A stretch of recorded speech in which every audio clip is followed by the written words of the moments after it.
Cool. Hey, everyone. Firstly, thanks for finding the session, because I know I changed it from Monday because I was at the rugby on Sunday, so I had to come in late Monday. So thanks for finding it, or just stumbling across it. So I'm Michael Cade, and the focus of the talk is about 90 days of DevOps. So for those familiar with it, this was me starting something that I thought of on December the 31st, as you do, and then going from January the 1st through to March the 31st, which happens to be 90 days exactly, and basically wanting to fill in a lot of my gaps around DevOps tools, process, principles, and just creating notes and getting hands-on with a lot of stuff. And then suddenly this repository that I've created on GitHub went from like no stars and no one knew about it, and now there's like 20,000 or nearly 20,000 stars, which is crazy really. But I've had help from the community as well, in terms of just fixing my bad spelling and grammar, to actually people helping out what that needs to look like. And it made me think that there's a huge gap in our world around DevOps tools, process, principles. And I think what I want to do for the next 20 odd minutes is really talk about how it does look very overwhelming, and it looks like you're looking at Mount Everest, which is a very difficult mountain to climb, but we can simplify that by breaking it down into modules, 7-day modules, on how we can attack each of those. And I think the big thing is around DevOps itself. DevOps. How many people have a DevOps engineer title?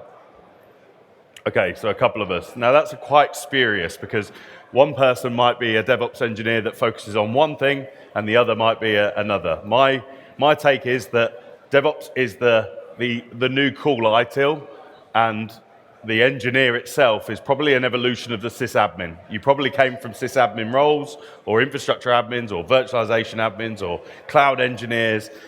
DevOps itself is the process and the principles for what we're trying to achieve.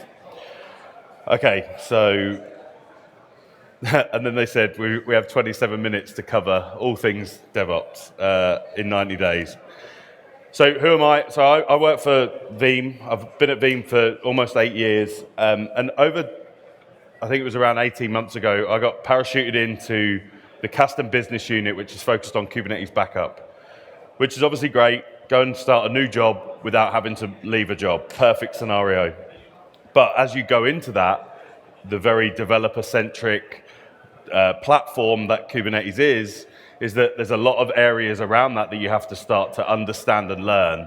And the massive thing that shone to me in that moment was Kubernetes is just another platform. It just takes compute, network, and storage and puts it together, and it's very much like what we saw from a vSphere point of view way back in the day for virtual machines. But there's a lot of surrounding technologies. Who's seen the CNCF landscape? I would call it a mess. I know I'm being recorded, but I'm happy to put that on record and say that CNCF landscape is a bit of a mess. And that's just focused on cloud native. That's not necessarily the landscape of DevOps and all the tools that you have available to you there. So the QR code there will take you to 90daysofdevops.com, which is a GitHub repo that really walks through all of what I'm going to touch on here. Why does it give me? Why do I have the right to talk about DevOps? I guess is the first thing and maybe I don't, but the talk got accepted, so we're going to go with it. So basically, a HashiCorp ambassador. So I've been a big fan of things like Terraform, Vagrant, Packer, Vault, basically all of their open source tool sets. So that was my first endeavor into a bit of automation, which I would say actually is a large part of what we think about from a DevOps point of view. How do we automate a lot of the things away so we don't have to manually do it? So HashiCorp was there, and I kind of feel like my knowledge of DevOps or automation or whatever you want to talk about there was a lot of gaps in there. So I wanted to learn in public and share that with the community so that everyone can go and take that and look at that mountain and go, okay, this is how we're gonna start getting up that mountain without it being too daunting. That's definitely not working. Okay, so why did I do it? So first of all, role change and focus. And basically, Veeam being a great company to work for, I've been there for 8 years, gave me the opportunity to just go and do what I wanted. It'll either fail or it'll be a massive success. But ultimately, I was learning in public, and I was able to. And really, I'm not talking about anything that we do from a Veeam perspective throughout the repository, or at least not until the very end. And that's more a broader store and protecting data, looking at databases, what they mean. So I had a bit of it, an existing knowledge, but there's lots of gaps. And I think we can all probably appreciate that. We all have that. We all know what we know, but we don't know what we don't know, right? So what's already out there in terms of where do I go and learn? An overwhelming amount of content. I think the pandemic has actually just made this content wheel that we all try, and the watch later playlist that I have on YouTube is incredibly long. But equally, how many people have bought a Udemy course over the last 2 years and it's sat at 0% because you haven't got round to it? But it was $12.99, so we needed to buy it. Yeah, I think everyone can see that as well. And then there's a lot of these 100 days of Kubernetes, 100 days of this, and my brain can't compute that. I can't take, as much as I'm going to talk about 90 days of DevOps, which is just 10 days shorter. But the whole point of that 90 days is that we're putting modules together, 7-day chunks, 12 of them, to make up our 90 days. Whereas 100 days of Kubernetes means that I'm going to have to just look at that platform, the Kubernetes side of things, for that amount of time. So lots of free and paid content out there. My vision here was I only wanted to use free resources. That means everyone's got the ability to pick up this and run with it.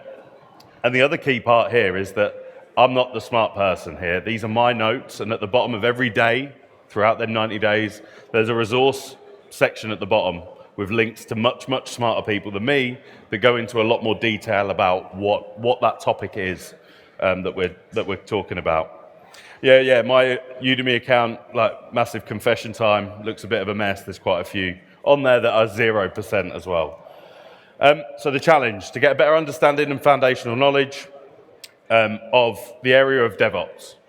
So what is DevOps? What's the process, the principles, and some of the tooling? Now, I'm not exhausting the list of everything in there, and I'll touch on a bit about how this has progressed and where it's going next year. But also the most important thing, I was a blogger, community person beforehand. I've leveraged the community, and I always want to give back to the community. So it was about sharing that journey. Again, I had no idea how many people were actually going to use it and find it useful. I mean, it's just me basically creating 90 blogs around these particular areas. Learning in public. So we're never going to be done learning. Like if we think about that mountain, and we're looking at that mountain, and maybe we've already been up a couple of mountains. Like all of us have probably learned a lot about virtualization, a lot about vSphere. Maybe we've taken that journey into the cloud, and we've started learning a lot about AWS, Microsoft Azure, and Google, and everything else that goes with that. Maybe even we've got some Exchange admins in the room, right? That maybe we put our heart and soul into learning Exchange, and then suddenly Microsoft 365 comes along and takes away everything. Or then we have to be Microsoft 365 experts as well. The key part is we all chose this industry, or hopefully we chose the industry, is that we're never going to be done learning. If we can get over that hurdle and think about that, then we can continue in, like, let's keep learning, keep progressing, and doing cool things. Me learning in public is very much been around writing blogs, tutorials, cheat sheets, easy for me to say, but also speaking at conferences. Now, it's weird that I'm talking about 90 Days of DevOps as a project, but I've been speaking at conferences for many years about particular solutions to problems as well. But then also be involved with that community, ask questions, but also answer them when you can. Like Stack Overflow, Reddit, there's loads of actual disparate Slack and Discord channels out there as well at the moment that you dive in, you can go and answer, you're helping people out. Make YouTube videos, Twitch streams, all of that good stuff. But whatever your thing is, make the thing you wish you had found when you were learning. Like the perspective that we have, that having the ability to see something in a customer environment or a solution to a problem, just because someone else did that, doesn't mean that you can't have your perspective or that your way is wrong as well. So bringing your perspective to it is a great way of being able to share and contribute to the community as a whole. I just remembered as well, because I've got loads of stickers here, so I need to get rid of these. I've got a tight packing thing. Anyway, back to it. So where do we start? DevOps, massive thing, right? Huge. Loads of infinity signs and all of that good stuff. But then we start looking at some of the technologies, and it's like, oh, okay, where do I start? Like, is it Kubernetes? Is it Docker? Is it GitLab, Argo CD? I keep hearing all of these new funky company names and open source and this and that. Where do I start? And I think it's fair to say that we get a little bit overwhelmed because I'm going to learn DevOps today. Well, that is a big, broad catalogue of things that we have to start thinking about. So I think again, just to go back to how I learn best, and I expect there's a few people here that do the same. I watch a lot of video content. Is anyone else addicted to YouTube since the pandemic as well? Yeah, massively. My watch later is easily over 100 videos, which you can do the maths on how long it would take to actually catch up with that. But then the other part is writing down notes, and that's been my thing for a while, right? I've been in tech for 15 years, and I've written down quite a lot of the trials and tribulations of what I've found out in the field, and they become blog posts, and hopefully they help at least one person. And that's my key to anything is if you publish it and it helps one person, it's worth doing. And then also getting hands-on. So the whole point is watch something, write something down, get hands-on, do something, upload it to GitHub or put it somewhere in public, blog site, and then hopefully it helps one person. Okay, so you saw that overwhelming slide with all the technologies well, not even all of them. I couldn't fit them all on one slide. So we have to start by breaking them down into a little bit more detail, and hopefully you can see it. That orange is rubbish on screen. I should fix that. But start breaking it down into chunks. So, okay, do I need to learn a programming language? Well, probably not. It depends. Like one DevOps engineer is going to be different to another. It might be that actually Go's not the right one for you to learn, and Python's going to be more applicable, or even just Bash scripting's enough. The whole point of the project was to build these into 7-day chunks, which allows people to pick and choose where you wanted to go. I would advise, though, I think the evolution of a sysadmin, and I'm using sysadmin as a blanket term for many of us in different roles, because I think we all have different roles and probably very similar responsibilities. I think having that ability to automate using a programming language like Golang or like Python is going to be a massive key area of expertise when we get further down the line from what we need to achieve in our roles.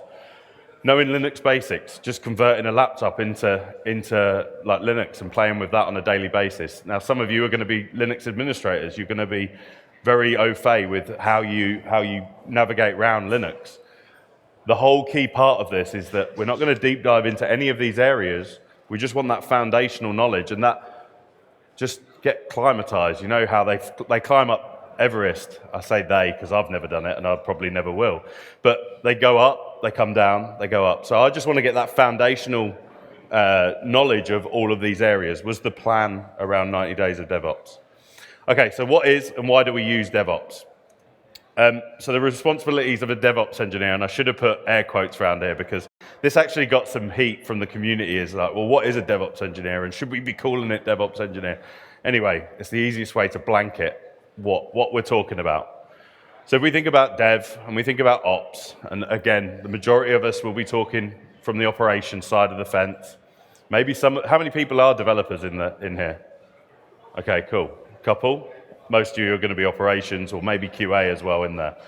But the whole point of it is that we have to think about automation, and it's the link between the two. But I actually believe that the sysadmin is evolving into this platform engineering DevOps type role.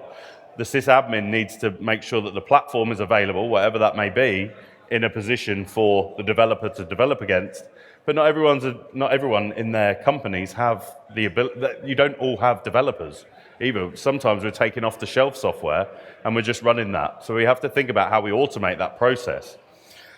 I would say as well that a DevOps engineer is a bit of a jack of all trades. We're not going to be a master of none. We might have favorites in terms of what technologies we favor, but we're going to be a jack of all trades. We need to know a little bit of infrastructure as code. We're going to need to know the platform around virtualization, cloud, Kubernetes, etc. But what we also need to get into a mindset, and you heard this yesterday on the keynote, or at VMware have been talking about it for a while, is that everything starts with the application. Whether you're, in fact, I think Kelsey called us all developers actually, so everyone should have put their hand up really. But everything starts with the application. Even from a virtual machine point of view, we're now generally thinking about the application within the VM versus stroking and watering and feeding our VM. So we have to think about that from a responsibility and where our evolution is going and what skill sets we need to think about. Okay, another part with that application focused is that continuous everything. DevOps won't be creating the app per se. We might create apps to help make our life easier and simple and automate using Go or using Python. But we're not going to be creating the app. So let's also forget about that development, testing, and integration to a degree, because the developers are going to worry about that. Or even more so, if you're going to take things off the shelf from Microsoft, Oracle, VMware even, you're just going to plug them into your system.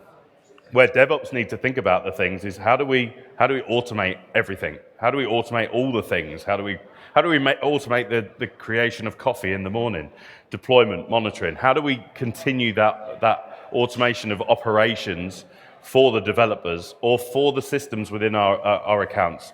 Again, I'm not sure the purple comes through very well because of the light, but basically what I'm talking about here is the development, testing, integration is generally going to be someone else's problem, and you might give them the platform, you might supply the vSphere environment, you might supply the Tanzu environment for your developers to test their app against, but ultimately you're not going to be writing the code for that. You're going to be worried about deploying it to production or deploying the infrastructure for the developer. Okay, so if we think about, and now I'm going to go through each of those points with like 1 or 2 slides on each part, and just give you a bit of an overview of what each one are in the next 11 minutes. So if we think about Golang, the reason why I chose Golang versus Python is very much because Custom K10 is written in Go. I want to be able to read that code. I don't want to be able to develop in it, but I want to be able to get hands-on or at least see what is happening within our application so I can help our engineering teams be better and more efficient at what they're doing. If I did it again, in fact, that's a spoiler for what's coming in 2023, is that we are going to look at Python, because Python is more broad. Gives us the ability to jump into a lot of more areas, whereas Golang was a very selfish choice because I wanted to learn more about the product that I was now going to be looking after. Okay, so, but do you need to learn a language? I kind of went through that. Hopefully that makes sense. I think we all should consider it, and we should have a good understanding at least of some of the characteristics of any programming language. Go's also pretty easy to at least get hands-on and start playing around. Go is a compiled programming language. It compiles directly into the machine code. So I can be on a Windows machine or a Linux machine, and I can compile code or binaries for any operating system. So that gives it quite a nice use case across the board, a freedom of choice of where we run it. It's also very fast to compile. And as we go through the 7 days of programming language, we actually build out a Twitter bot that says, and if anyone follows me on Twitter, you've probably seen it, is that every time we do a GitHub push or a pull request, we notify Twitter and say there's been another pull request to the repository. So very simple stuff, and completely not usable within a business, but you get the idea. Then Linux is a big area, and I probably should have started with Linux. I feel like this would have been more of a foundation, because if we think about Linux, DevOps, they share very similar cultures and perspectives on automating and customizable ways of being able to run your environments. The best thing here, and there's a lot of words on that slide, but if we think about most of the technologies that we would touch on a daily basis, whether it's Git, Red Hat, Ansible, Docker, Kubernetes, etc., they all come and started at least from a Linux perspective.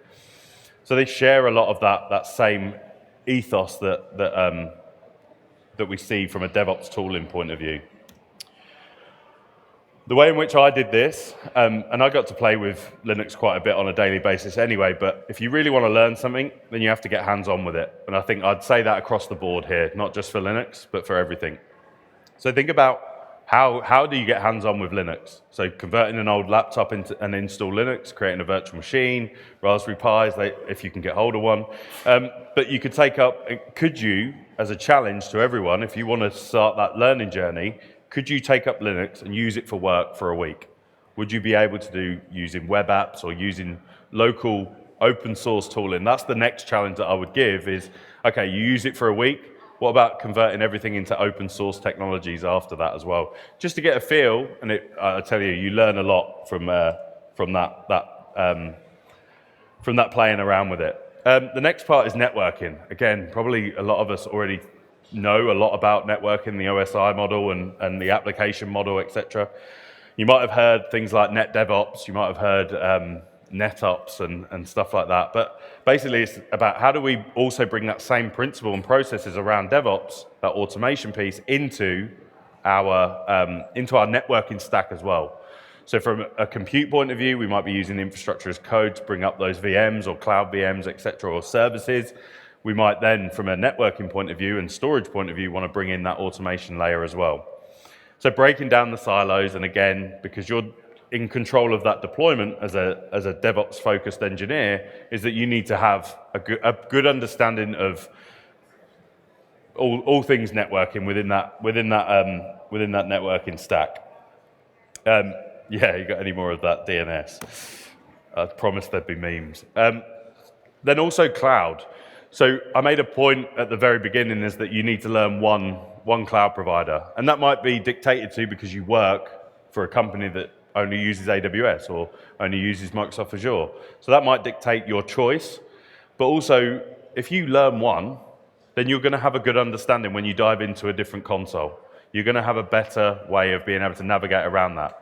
I've seen so many people actually jump into all three at once, and in fact, this is what I did as well. And you get so confused about the overwhelming amount of services and the different areas that you have available to you. So just pulling that back and going into one, and then going, right, okay, what does a VM look like? What does IaaS look like within the public cloud? What does PaaS look like from a file point of view? What does it look like from a database point of view? What does SaaS look like from Microsoft 365 through to all other areas of SaaS, Salesforce, Jira, etc. And then on-premises, I hope we've all touched some services that live on-prem. And maybe that's where we go next as well, around, well, okay, let's have 7 days on virtualization. It'd be kind of wasted, I feel like, on this crowd. But other events where I've given this talk, they're like, yeah, we absolutely need the foundational knowledge of what virtualization is.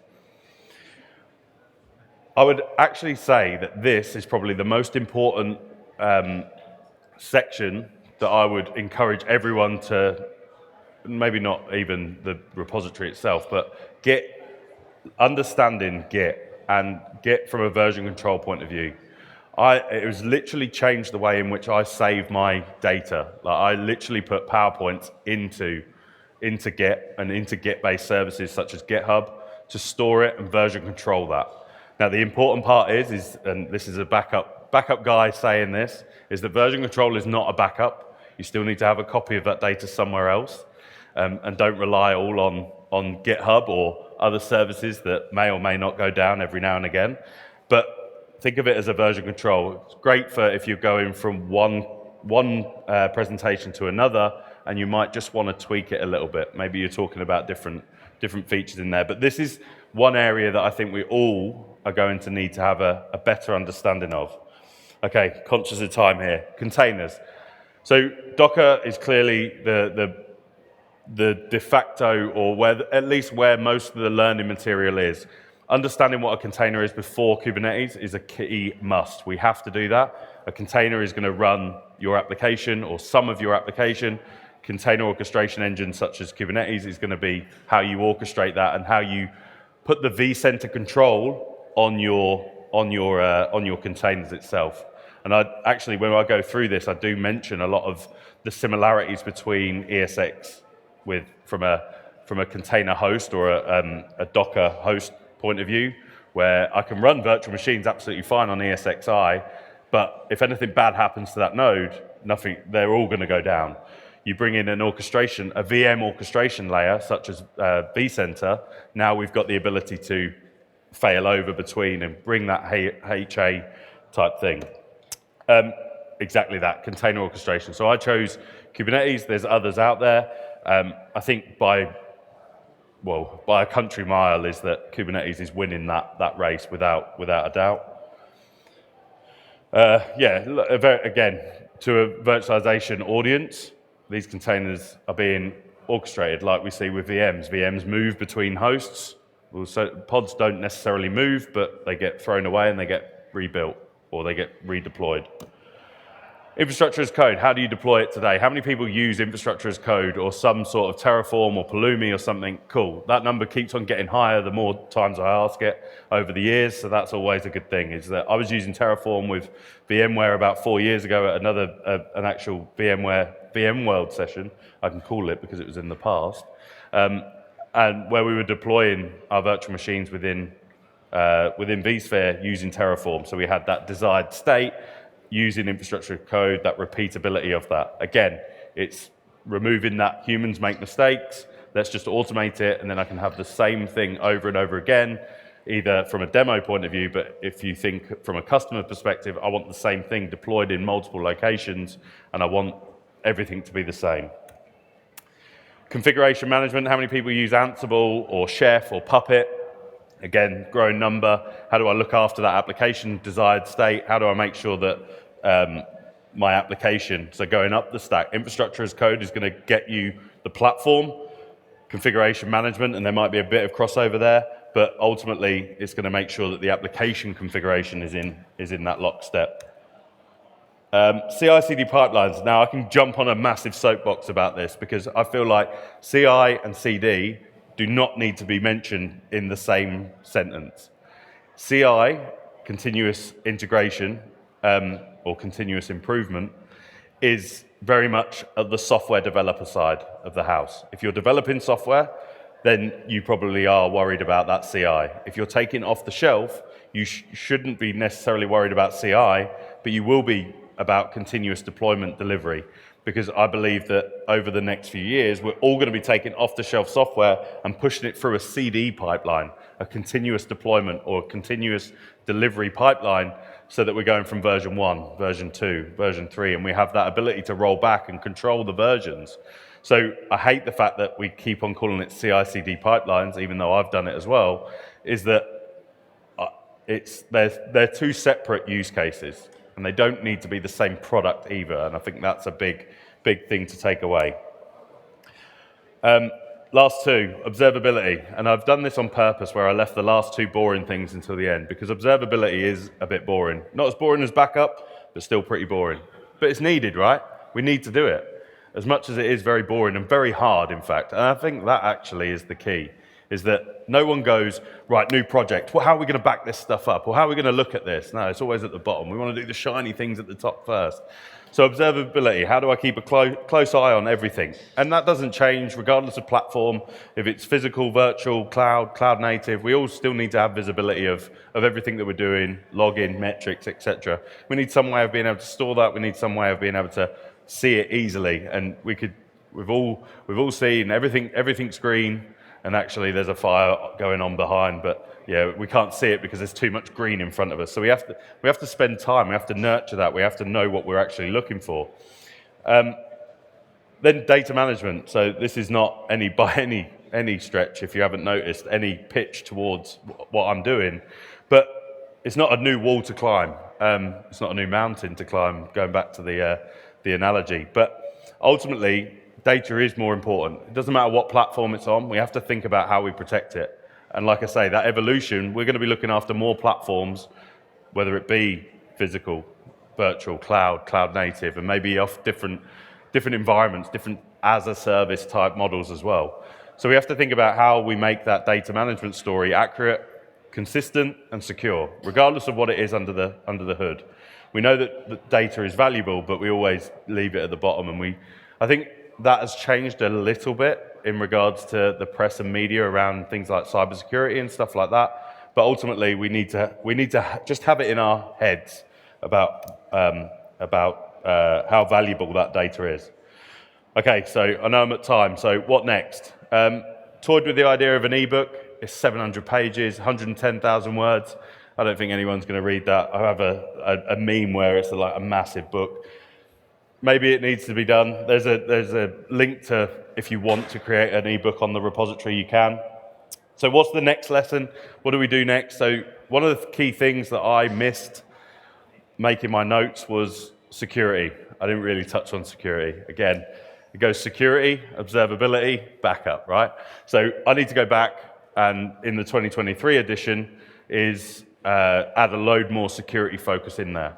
And actually, I'm going to ask the community to help collaborate that. So there's much smarter people than me. They can help define what those 12 modules look like for 2023. Plus, it gives a different perspective. Again, it gives the opportunity for people that maybe don't normally write, that have that subject matter expert in a particular area, to actually put their point across. I want this is very much a community project. And yeah, I want that to continue that way. The other plan is hitting record on YouTube videos to go into each individual area. There is one very similar to this talk on YouTube now, but I want to go into, okay, what does Go look like? What does Linux look like? How do I actually put pen to paper, in theory, and start playing around with some of this technology? Okay, this is quite old, but that QR code will take you to the repository, but if you just want an easy way of getting to it, is 90daysofdevops.com. This screenshot was taken a couple of months ago, in fact, VMware Explore in San Francisco. So we were at 13.7K stars. Now, stars isn't everything, but what it does give is that, well, people are using it. People are reading it. Maybe they're finding it useful. I mean, I wouldn't star or like anything that I didn't actually like. But also, the 354 watching. The other part is this contributors. This has gone bananas, and this is just people fixing my mistakes generally, whether it's spelling and grammar, but also technically, or giving a different perspective. Again, this is the key part for me. I don't really care about the stars. This is the important part. Is if this is helping people when they're going through and contributing to day 57, well, they must have got to day 57 to contribute, because there's a lot of content in there. But yeah, with that, I know I'm over by a couple of minutes, but yeah, hopefully that's useful. And I think the key part is instead of looking at the mountain, we need to at least start walking a little bit closer. Like, let's go from the airport to base camp and start walking up a little bit, is my ask to the community. So with that, thank you very much.